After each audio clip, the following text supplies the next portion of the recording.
Gila guys, ada berita yang luar biasa mengejutkan dan mempesona ya. Karena apa? Negara tetangga kita lagi-lagi bikin kejutan. Setelah kemarin mereka sukses mendownload duit triliunan dari Indonesia dengan konser Taylor Swift. Sekarang mereka bikin heboh lagi karena mereka sudah berhasil mendownload duit 180 triliun dari rakyat Indonesia yang kesakitan. Wah, ini bisnis yang bagus nih. Bisnis dari orang-orang yang sakit. Cuannya gede banget sampai ratusan triliun. Pergi ke negara tetangga Indonesia. Lu penasaran gak sih gimana sih rahasianya mereka bisa cuan sampai ratusan triliun. Dan saking hebatnya mereka juga berhasil sukses membuat Presiden Jokowi sampai geleng-geleng kepala. Gila, keren banget. So kalau lu penasaran ya, gimana sih strategi bisnis negara tetangga ini sehingga dia berhasil cuan ratusan triliun setiap tahunnya cuma dari satu sektor kesehatan Indonesia yang bobrok.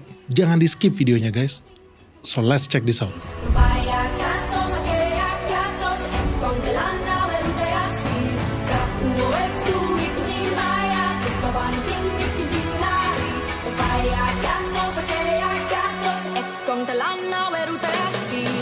Jadi guys, kemarin itu Presiden Joko Widodo itu geleng-geleng kepala, terheran-heran ya, bukan karena dia happy lagi party, tapi dia pusing and stress karena apa? Ternyata setiap tahunnya ada jutaan rakyat Indonesia yang menghabiskan duit 180 triliun lebih untuk berobat ke negara-negara tetangga kita. 1 juta lebih warga negara kita Indonesia berobat ke luar negeri. Dan kita kehilangan 11,5 miliar US dollar. Kalau dirupiahkan 180 triliun. 180 triliun hilang. Seperti apa Malaysia, Singapura, dan Amerika Serikat? Apa sih alasannya? Kenapa orang Indonesia kayaknya hobi banget ya buat berobat ke luar negeri? Ternyata alasannya simple. Karena pelayanan kesehatan di luar negeri itu jauh lebih bagus dibandingkan dengan yang ada di Indonesia. Dan yang kedua, herannya udah lebih bagus, kadang-kadang malah lebih murah dibandingkan di Indonesia. Nah ini fakta ya, fakta dari kejadian yang gue alami sendiri. Jadi beberapa tahun lalu ya, 3 tahun lalu itu gue sempet nemenin bokap gue, anterin bokap gue berobat ke Malaysia. Karena apa? Ada sakit batu ginjal di situ.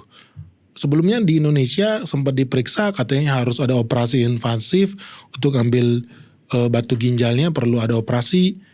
Kemungkinan resikonya lebih tinggi, biayanya juga lebih tinggi. Karena bisa sampai lebih dari 80 jutaan atau 90 jutaan. Tapi kemudian gue sih menyarankan kenapa gak berobatnya ke Malaysia aja lah. Coba lah kita tanya second opinion. Ternyata apa? Di Malaysia itu tidak perlu pakai operasi invasif. Cukup di laser aja, cuma perlu biaya kalau gak salah 15 juta. Dalam waktu 2 jam udah sembuh, keluar, udah langsung makan mie kue tiaw. Jadi gak pakai ribet, langsung sembuh.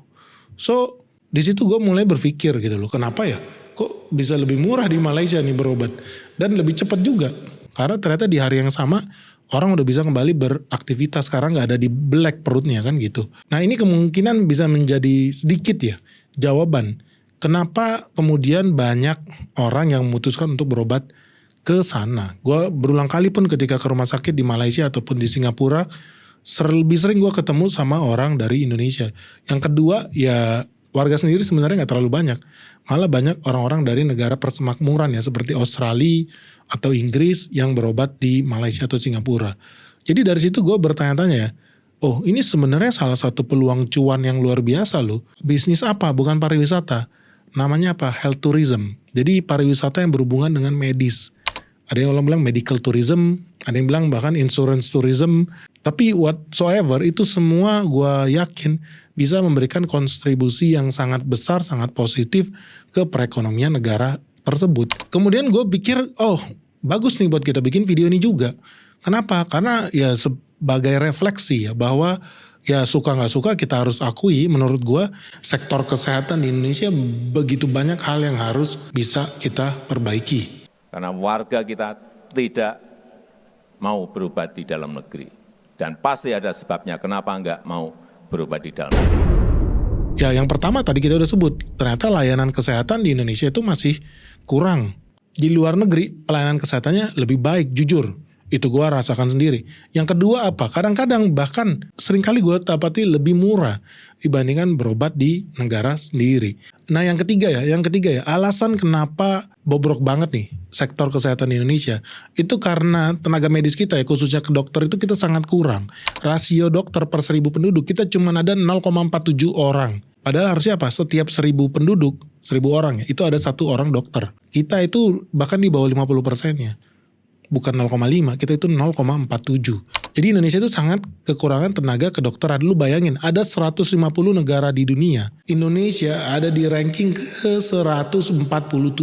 Jadi Indonesia peringkat 3 dari bawah. Prestasi yang luar biasa. Ternyata bertahun-tahun negara kita ini merdeka. Ternyata di bidang kesehatan, negara kita masih salah satu negara yang paling culun ya. Dari 150 negara itu. Nah yang lebih ngeri laginya, negara Indonesia itu sebetulnya butuh 29.000 dokter spesialis.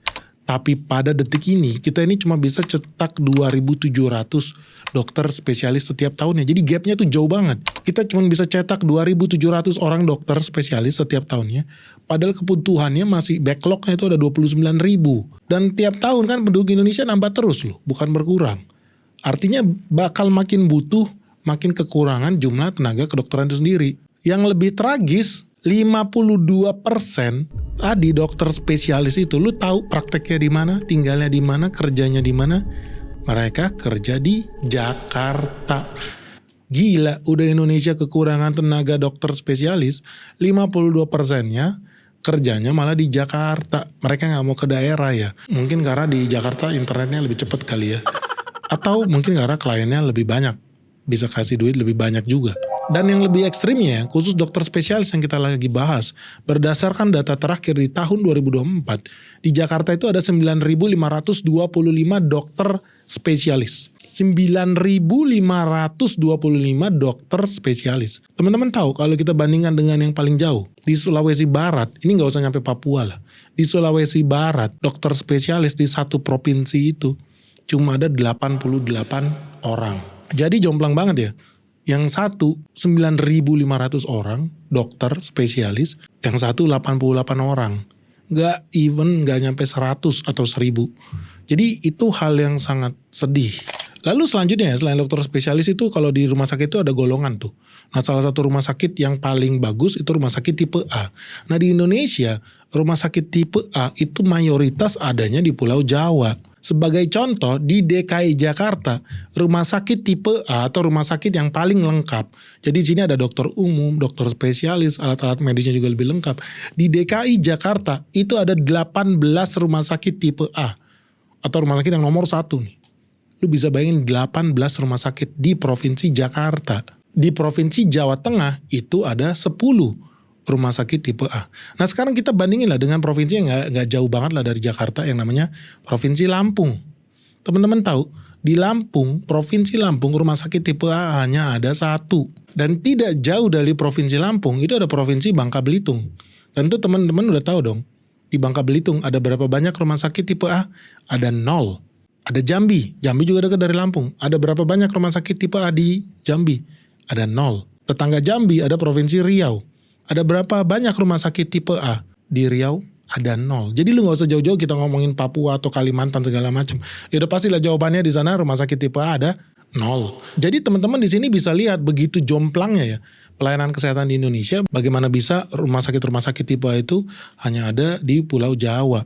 Artinya Indonesia ini belum sepenuhnya merdeka. Kenapa? Karena kalau lu pengen mendapatkan pelayanan kesehatan yang baik, kita sama-sama semua bayar BPJS di sini, kita semua sama-sama bayar pajak di sini. Ternyata lu nggak bisa merasakan pelayanan kesehatan yang sebagaimana mestinya rumah sakit tipe A itu kalau lu rakyat Maluku, kalau lu rakyat Sulawesi, kalau lu rakyat Papua, kalau lu rakyat Jambi, lu cuman bisa bengong, melongo, melihat itu dari layar kaca saja ya. Lihat review rumah sakit tipe A yang nggak ada di provinsi-provinsi, banyak provinsi di Indonesia sebetulnya. Jadi ini sangat miris sekali. Kenapa? Karena ya semuanya cuma terpusat di Jawa Barat, Jawa Tengah, Jawa Timur, Jakarta, that's it. Jadi sangat disayangkan bahwa pelayanan terbaik, pelayanan rumah sakit paling lengkap, rumah sakit tipe A ternyata sangat sedikit sekali berada di daerah-daerah yang kecil.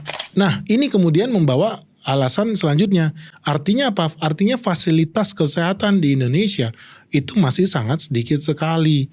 Sehingga kemudian ya dokter-dokter itu juga kemudian mendapatkan pilihan praktek yang juga sedikit sekali. Udah lulusan dokternya sedikit, tempat mereka mau praktek ya di rumah sakit yang terbaik, pilihannya juga sedikit. Ya ujung-ujungnya dokter-dokter yang berkualitas, kalau dia mau praktek di rumah sakit tipe A, ya ujung-ujungnya ya mereka praktek ya di daerah Jakarta, Jabodetabek, Jawa Barat, Jawa Tengah, atau Jawa Timur. Nah, ada beberapa dokter itu yang beranggapan ya, orang-orang yang berobat ke luar negeri ini karena mereka kurang paham dengan kualitas pelayanan di rumah sakit yang ada di Indonesia. Ini gue gak setuju dengan pernyataan itu. Kenapa? Karena menurut gue ya, orang yang kalau udah kena sakit kanker, sakit tumor, otak, jantung, dan lain sebagainya, dan mereka juga punya duit untuk berobat ke luar negeri, gua sangat yakin mereka itu sudah melakukan riset. Mereka udah nanya second opinion, third opinion, fourth opinion, banyak sekali. Sehingga kemudian mereka memutuskan, oh gua akan berobat ke Amerika, oh gua akan berobat ke Singapura. Nah, ada orang-orang yang masih beranggapan bahwa kurangnya pemahaman tentang kualitas kesehatan di Indonesia itu mengakibatkan orang-orang berobat ke luar negeri karena mereka tidak paham berobat di Indonesia itu katanya udah bagus. Enggak, gue gak setuju. Itu justru bukti ya bahwa memang kadang-kadang gak nyambung nih tenaga kesehatan di Indonesia, bahwa ya memang jelek bro pelayanan di Indonesia, suka gak suka ya memang di luar negeri lebih bagus dan kadang-kadang bahkan lebih murah. Gue mau kasih bukti aja buat dokter-dokter ya, kalau lu baca di Surat Kabar itu bikin pembelaan seperti itu, menurut gue gak pas. Karena apa? Faktanya ya banyak kejadian salah diagnosa di rumah sakit di Indonesia. Orang berobat mati gitu kan, atau orang berobat batuk-batuk dibilang sakit kanker dan lain-lain. Jadi salah diagnosa lah, atau mistreatment, misdiagnosa. Dan ini sering banget terjadi. Bahwa apa? Kemudian banyak kejadian malpraktek yang kejadian di Indonesia. Nah ini harusnya jadi evaluasi lah, bukan malah kita cari-cari alasan ya. Karena kalau kita lihat di Singapura ya, Singapura itu keras banget begitu masuk orang malpraktek, bahkan gak sampai malpraktek ya, diagnosa salah aja, lu bisa kena sanksi. Izin praktek lu bisa dicabut, lu bahkan bisa dipenjara. Makanya di sana jualan asuransi buat dokter itu laku banget, asuransi pengacara. Jadi kalau dokternya digugat ada asuransi yang bayarin pengacaranya. Laku banget tuh di Singapura. Tapi di Indonesia sepertinya itu masih agak jarang. Sehingga jangan heran ya kalau orang-orang di Indonesia punya sakit yang ekstrim, kanker, tumor, jantung dan lain sebagainya, mereka akan lebih pilih untuk berobat ke luar negeri. Tapi ada satu ironi nih guys, kamu tahu gak sih sebetulnya banyak loh dokter-dokter yang praktek di Singapura, di Malaysia atau di tempat lain itu sebetulnya lulusan dari Indonesia sendiri. Tapi kamu tahu gak sih kenapa mereka malah prakteknya di Singapura? Karena ternyata ya buat jadi dokter di Indonesia itu ribetnya naujubillah.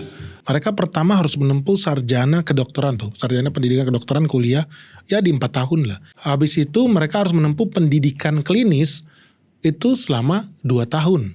Habis itu mereka harus lagi ikut ujian kompetensi. Ya kalau nggak lulus lu harus ngulang-ngulang lah. Ada yang ngulang sampai puluhan belasan kali lah. Ya syukur-syukur lu lulus. Kalau lu lulus, lu masih harus lagi pendidikan intensif sebelum lu bisa praktek ya. Itu selama 1 tahun. Habis itu kalian harus ikut pendidikan dokter untuk layanan primer.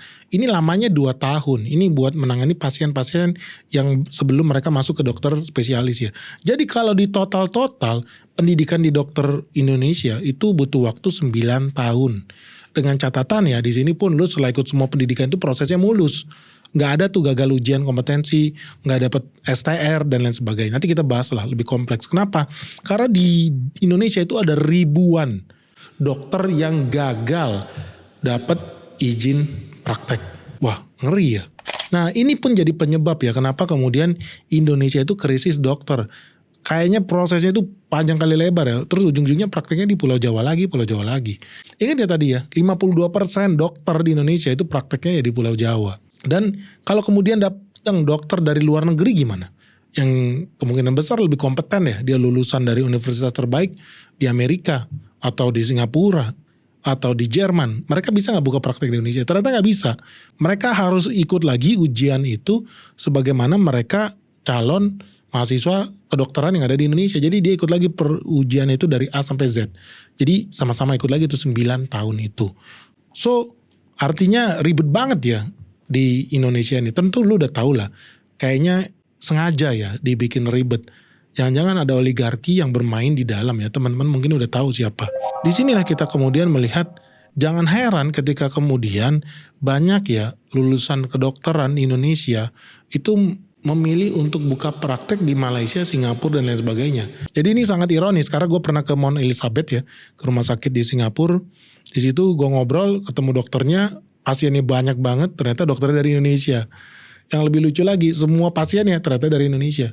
Yang lebih seru lagi, staff-staffnya, perawatnya, asisten dokter ini, semuanya juga orang Indonesia. Jadi gue bingung, ini udah kayak orang arisan orang Indonesia nih. Dari dokter, petugas nakesnya, sampai pasiennya orang Indonesia. Lucunya, prakteknya, tempat kejadiannya semua di Singapura.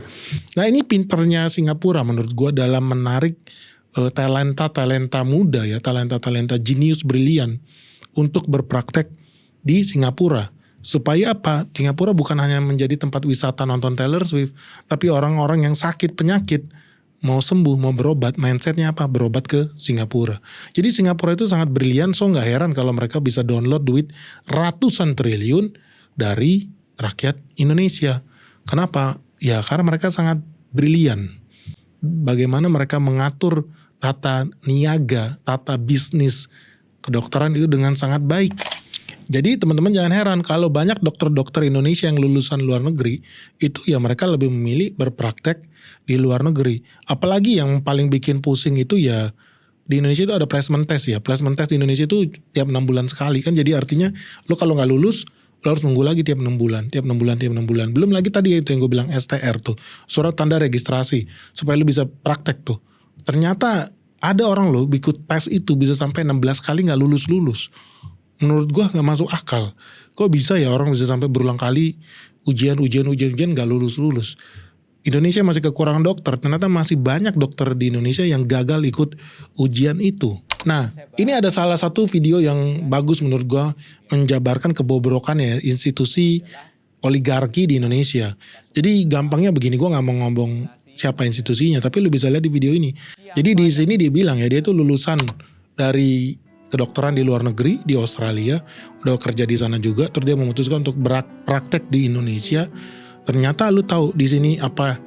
Ketika dia ikut ujian ditanya hal-hal yang sebetulnya nggak berhubungan. Agama lu siapa? Bapak lu siapa? Oh gila, ini udah bisa udah kayak orang dalam aja nih. Sukumu apa? Jadi ini hal-hal yang menurut gua gila, Indonesia udah sekian tahun merdeka, ternyata perilaku oligarki di dalamnya masih betul-betul menurut gua mereka mengelola ini seperti perusahaan sendiri. Padahal ya pada prakteknya kan tugas seorang dokter itu kan buat menyelamatkan nyawa orang lain ya, menyelamatkan manusia ya. Tapi kan ternyata kemudian demi untuk mempertahankan ya bisnisnya, mereka sangat-sangat tidak kompetitif menurut gua. Dan itu sangat disayangkan. Kenapa? Karena kalau kita lihat organisasi profesi lainnya ya, seperti di Indonesia tuh pengacara itu ada banyak tuh. Ada IKADIN, Ikatan Advokat Indonesia, ada PRADI, Persatuan Advokat Indonesia, ada PRADIN, ada KAI, Kongres Advokat Indonesia ya, bukan kereta api ya. Jadi saking banyaknya gue pun juga nggak tahu ya. Tapi artinya apa? Itu menciptakan begitu banyak lawyer-lawyer atau pengacara di advokat di Indonesia. Akibatnya apa? Harga jual lawyer makin lama makin murah, makin affordable. Karena begitu banyak lulusan yang kuliah 4 tahun sarjana hukum, sekarang jadi jauh lebih gampang buat mereka dapat kartu beracara. Ternyata di dunia kedokteran itu nggak seperti itu. Ternyata karena di situ ada oligarki, semua power itu terkumpul di sebuah institusi. Akibatnya apa ya? Mohon maaf, wajar aja sektor kesehatan di Indonesia hancur. Jumlah dokter di Indonesia selalu kekurangan sampai kapanpun. Dan jangan berharap ini bisa berubah sampai 100-200 tahun ke depan selama masih ada monopoli yang dilakukan oleh satu oligarki itu. Nah ini dulu juga terjadi sebetulnya di dunia pengacara ya, tapi kemudian sekarang lu bisa lihat sendiri ada begitu banyak organisasi di Indonesia sehingga jadi jauh lebih gampang untuk menjadi pengacara. Konsekuensinya apa? Ya biaya beracara jadi lebih murah, jauh lebih murah. Karena dulu orang kalau cerai itu ya bayar 25 jutaan. Sekarang gue udah lihat banyak orang-orang yang cerai itu bayarnya cuma 12 juta, 10 juta gitu loh. Di daerah-daerah pun sekarang udah banyak pengacara masuk daerah-daerah, pengacara masuk kampung-kampung, memberikan jasa hukumnya buat ngurus sertifikat tanah lah, buat ngurus akta warisan lah dan segala macamnya. Tapi ya itu konsekuensinya. Banyak orang juga yang protes sih, teman-teman pengacara gue ngobrol, gila jasa kita makin lama makin murah nih. ya suka nggak suka mau nggak mau, karena makin banyak lulusan sarjana hukum dan makin banyak sarjana hukum yang menjadi pengacara ya. Banyak pilihan lain juga ada sih, bisa jadi jaksa, notaris, atau hakim dan lain sebagainya. Tapi sisi positifnya apa yang kita bisa ambil dari demokratisasi di sistem pengacara di Indonesia, organisasi pengacara menciptakan ya harga jasanya menjadi kompetitif. Nah sayangnya ini gak terjadi di dunia kedokteran Indonesia. Menurut gue masih tercipta di situ. Gue sih nggak tahu ya nama organisasinya apa. Mungkin bisa bantu. Dan mungkin lo ada pengalaman ya. Karena banyak follower gue ini yang dokter. Mungkin teman-teman bisa sharing pengalaman kamu gimana bersama oligarki itu. Apakah menyenangkan atau tidak menyenangkan. Mungkin lu juga salah satu yang diuntungkan. Semoga lu gak tersinggung lah dengan video gue ini ya. Karena gue gak bermaksud buat menyinggung apapun. Gue cuma mau membahas tentang betapa pintarnya Singapura dalam mendownload duit rakyat Indonesia. Karena dia menemukan adanya celah dari terciptanya organisasi yang melakukan monopoli bisnis kesehatan di Indonesia. So ini sedikit masukan aja ya buat bisnis kesehatan di Indonesia, karena menurut gue potensinya masih banyak. Ini artinya kita masih banyak kebocoran. 180 triliun itu duit yang lumayan loh buat ya sebuah emiten apapun ya di Indonesia. Setiap tahunnya bisa dapat 180 triliun. Wah ini perusahaan jauh lebih prospek buat kita invest. So buat teman-teman ya, lu sendiri gimana? Menurut lu dari pengalaman lu, gimana sih bisnis kesehatan di Indonesia? Dan sebagai pasien nih, atau lu yang punya pengalaman berobat di luar negeri, menurut lu alasannya apa sih? Kenapa sih menurut kalian lebih enak berobat di luar negeri dibanding di Indonesia? Dan buat teman-teman yang bergerak di bidang kesehatan sebagai nakes, dokter, suster, atau lainnya, menurut kalian kenapa sih di Indonesia selalu kekurangan tenaga kesehatan? Jangan lupa ya kasih kritikan, saran, dan masukan di kolom komentar di bawah ini. Oke guys, semoga video ini bermanfaat. Salam sehat, salam cuan, bye-bye.